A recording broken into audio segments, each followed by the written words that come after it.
Have you seen what's happening in your sanctuary lately?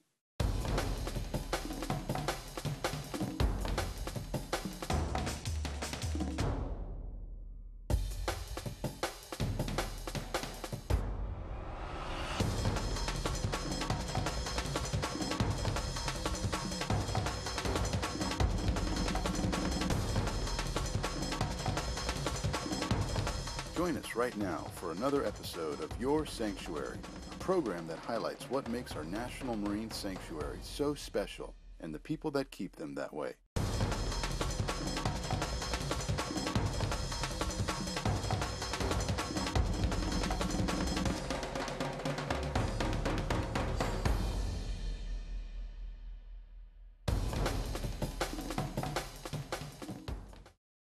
Welcome to another episode of Your Sanctuary. Today we will be exploring deep sea habitats, how we study them, and some of the people involved. One of the most amazing features in the sanctuary is the massive underwater Monterey Canyon, beginning just offshore in Moss Landing and extending outward for more than 50 miles. It's unusual to have a deep canyon ecosystem just like this right so close to shore, and many local research institutions and universities have taken advantage to develop long-term comprehensive studies here. While most of the ocean is still unexplored, Monterey Bay is one of the best studied areas of ocean in the world. And joining me today to talk about deep sea research is Chris Scholin, President and CEO of the Monterey Bay Aquarium Research Institution, or better known as MBARI. Welcome to Your Sanctuary, Chris. Thanks. Nice to be here. Great to have you here. You know, the Monterey Bay is so well studied.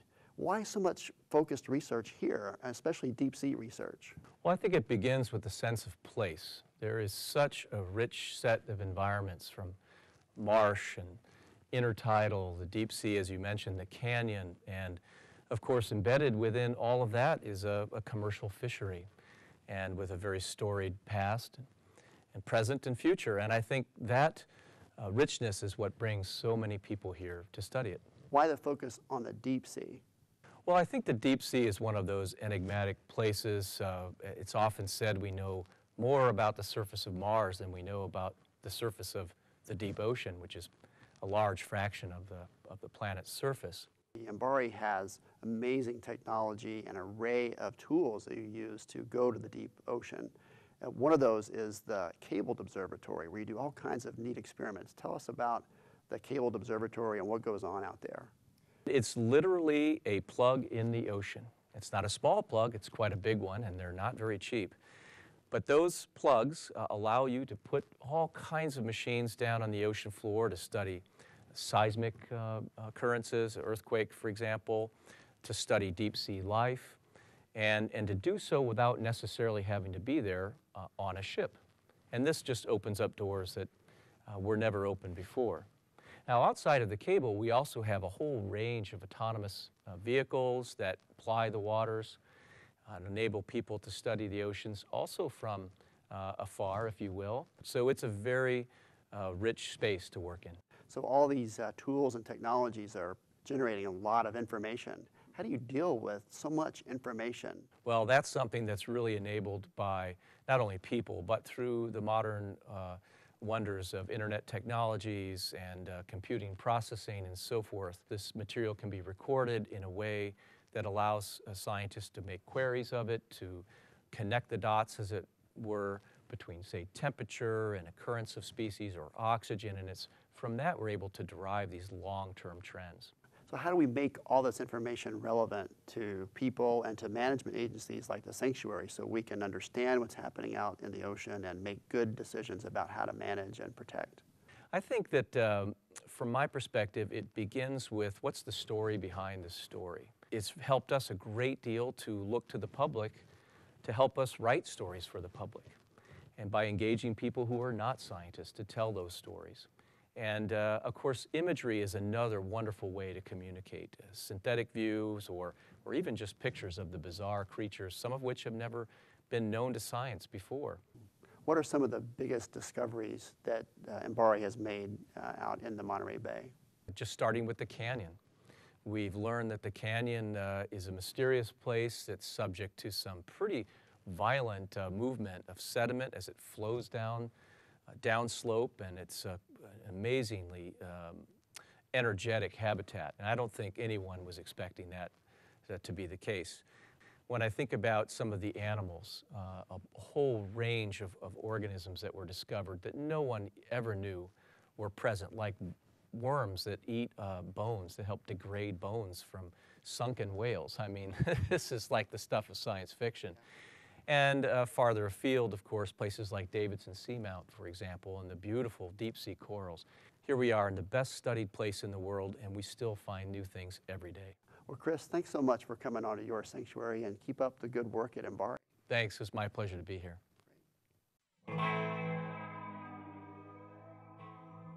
Monterey Bay contains one of the largest concentrations of marine research institutions in the world. Now here in the Monterey Bay, we have world-class deep sea researchers who not only study the deep, but they go there too in submersibles. With me today is one of these deep sea rock stars, Dr. Bruce Robison. Welcome to Your Sanctuary, Bruce. Thanks, Paul. It's good to be able to work in our sanctuary. Yeah, well, thank you. You know, you have seen and documented some amazing deep sea creatures. Tell us about these creatures. The challenges of living deep in the ocean are pretty straightforward, but they're profound. It's cold, it's dark, and the pressure increases the deeper you go. The animals have to adjust their behavior, their structure, their physiology in order to cope with those challenging environmental parameters. Part of the reason for their uniqueness is that they are at home in circumstances that would be fatal to you and me. And in the process of adapting to living in deep water, these animals have adopted some remarkable adaptations, like telescopic eyes that let them see in very, very dim light, and have binocular vision the way we do. Most fishes have eyes that look out to the sides, but the barrel eye and a number of other deep sea fishes have eyes that look in parallel lines in more or less the same direction, and that gives them the overlap of their visual field, and as a consequence they have really good depth perception for finding their prey.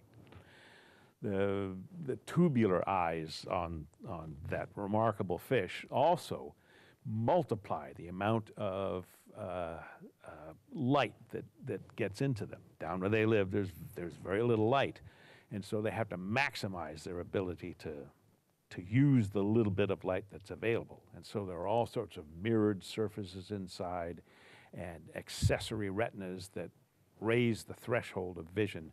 It's really wonderful to resolve those puzzles and find out just how those systems work.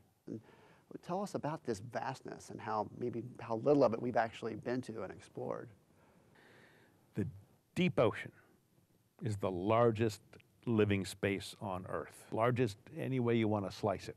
Largest in terms of aerial extent, largest in terms of number of individual animals, largest in terms of overall biomass. It's huge. If an alien scout ship were sent to Earth, chances, and its mission was to investigate the dominant animal communities on Earth, they wouldn't be up here with us. They'd be down in the deep sea. But you've spent a lot of time in the deep sea, actually. You're one of the few scientists that just every week you're out to sea and you're exploring things. So you've seen a lot. You've been in submersibles a lot. I've only been on 2 very short, shallow dives just right out of the harbor. Tell us about what it's like to be in these submersibles and how often you get to do that. Getting into a human-occupied vehicle or a manned submersible is so much fun I can't believe that they pay me to do it. Because it's exciting and challenging, both physically and intellectually. You have to have your wits about you if you want to come back with the data. And at the same time, it is really exciting because you're trying to make sense of what you're seeing, and what you're seeing is so different from what we're accustomed to. You and I and everyone else on Earth lives in a 3-dimensional world, and yet we're tied to an interface. Gravity keeps us stuck to a substrate. We can get in an airplane and fly up, or we can walk up and down stairs, but in the oceanic water column, it's a truly three-dimensional habitat. And as a consequence, things happen in different patterns than we're accustomed to. And so making observations and interpreting the kinds of things that we see has to take place in a three-dimensional context. That's pretty challenging at first, but it helps if you can get into the habitat yourself and fly around in it and understand that up and down is as important, sometimes more important than the other spatial planes. It's a whole different way of thinking, but it's fascinating once you finally get it. Have you had some scary moments in submersibles? Sure, a few. I really like these little one-person submersibles where you don't have to ask a pilot to do this or justify what it is you want to do. Being able to fly around sort of instinctively or intuitively is preferable. And while I've had close calls in subs with multiple occupants, the most exciting ones are the ones where there's no one else to ask for help. Several years ago, I was diving in the Santa Barbara Basin in a little submersible, and I was flying along and everything was fine, and suddenly all the power cut out. Thrusters went out, the lights went out, the life support went out, everything went dead. Fortunately, the sub was trimmed to neutral buoyancy, but I was just sort of there kind of bouncing up and down. And I thought for a minute that I was going to be frightened, but at the time, and this was a few years ago, so I was listening to a Walkman and not an iPod. But the song I was listening to was Springsteen singing Dancing in the Dark. And the irony of it all made me laugh, so that instead of being frightened, I thought it was a hoot. And so I was able to turn around and find the circuit breaker and flip the switch and get things back powered up and on again. But yeah, things like that happen. A couple of times I've almost gotten sucked into the screws of the ship that was trying to pick me up. But hey, I'm still here. I just want to thank you so much for coming on the show. We want you to keep going down. We want you to keep coming back. So thanks so much, Bruce. Thank you.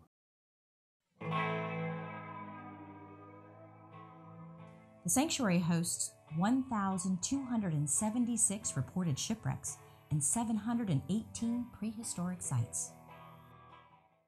Reporter Deirdre Whalen is in the field with this week's Hospitality Spotlight. Let's go out to Deirdre now and see what's going on. Today I'm here with Celicia Johnston of the Monterey County Business Council. Celicia, can you tell me a little bit about the Business Council and your role in the organization? Sure. The Monterey County Business Council is a public-private partnership. So we work really closely with different government departments and as well with men and women in the business world who are interested in protecting the environment, in economic vitality, and in the well-being of our local community. We manage the county's competitive clusters, one of which is specifically dedicated to tourism. And since my background is in sustainable destination management, I'm the program manager for the tourism cluster, specifically focusing on sustainable and ecotourism initiatives for the county. Monterey County is a beautiful place to visit, and most people come here for the gorgeous ocean and to enjoy it.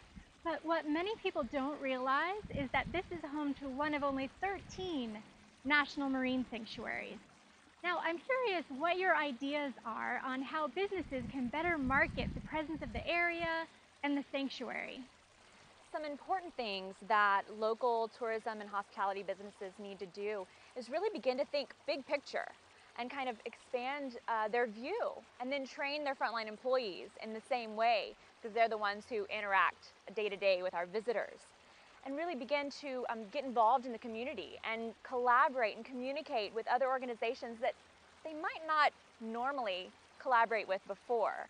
Now, what's this I hear about the Tourism Ambassador Program? Well, there are ambassador programs across the United States and destinations, and even in the world, throughout the world. So we are developing an ambassador program right here for the region, and we're in the beginning initial development stages of it. So what it does is it trains frontline employees and volunteers on the region's history, assets, branding, really how to tell our area's story, and then also trains them on how to make the customer experience the best experience they have. It really enhances it. And so this leads to longer stays, returned visits, good word-of-mouth advertisement, and therefore a sustained tourism industry. Well, Felicia, everyone knows that healthy oceans make for vibrant coastal communities. This seems to fit right in with ecotourism. Can you tell us what you mean by that and how businesses might participate? The International Ecotourism Society defines ecotourism as responsible travel to natural areas that conserves the environment and improves the well-being of local people. Ecotourism, geotourism, nature-based adventure travel, these are all predicted to grow by the United Nations World Tourism Organization rapidly over the next few years, above and beyond regular mass tourism. What's great is that we have all of these amazing assets and resources right here in our area to market to that niche tourism and draw in this new wave of ecotourists right here, especially with jewels such as the National Marine Sanctuary. What's the one thing that you'd like to see accomplished this coming year?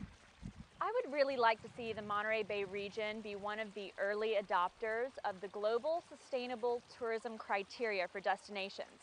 This is a designation that is approved by the United Nations and other really major tourism and environmental organizations. It requires a strong commitment through a collaboration of multiple stakeholders to protect the area assets like the sanctuary, because this is why tourists come from across the world to visit us.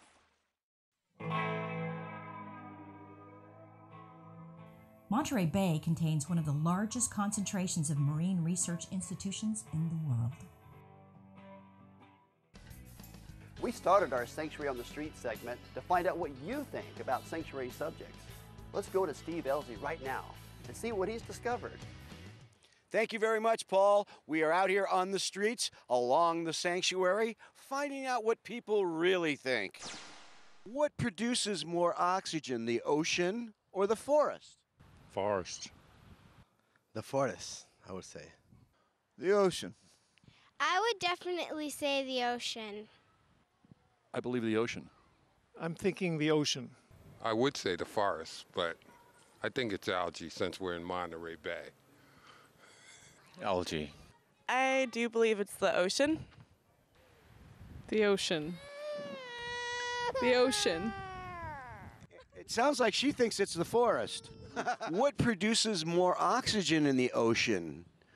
Octopus, a whale, or plankton? Plankton, I'm gonna guess.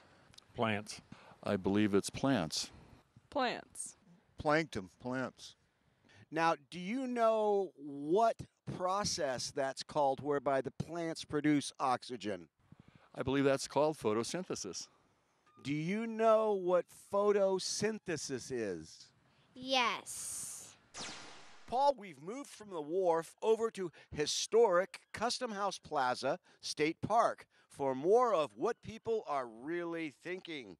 How deep do you think the water is right off the coast of Monterey? Is it 100 feet, 1,000 feet, or 5,000 feet? Probably 100 feet. I don't know, maybe 100 feet. There's a trench that extends out from the Monterey Bay, but I don't know how deep it goes. 6,800 feet. He's a genius. Thank you. Would you just read about that or something? No, pure guess.